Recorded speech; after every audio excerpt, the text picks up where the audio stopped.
investigation para natin krimen nga natabo sa mga lugar. Kundi may sa nga lalaki ang gimpatay kasulugan is nilaan.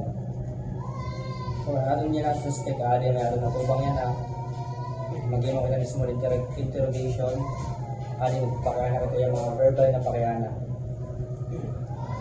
Ano din mo kinalaman na may biktima? Mag-uwi ko niya na sa mga So, magkilala na ako, maiyanas ang kailangan ka mo. mag-uwi. Anong oras na nagkabing krimen? Nakain ka man? Nakadala ako balay. So, nakadakala sultis, panimalay.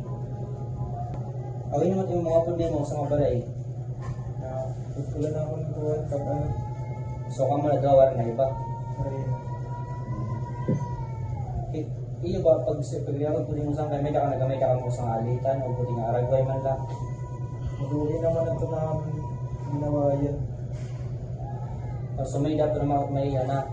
Mag-uwi na. Okay, sige.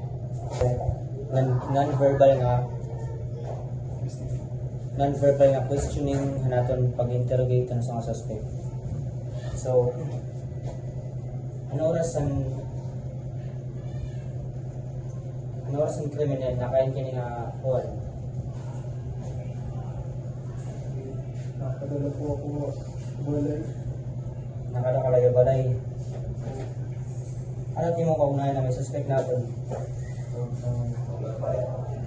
Mag-uwi ko na yun na sa mukay.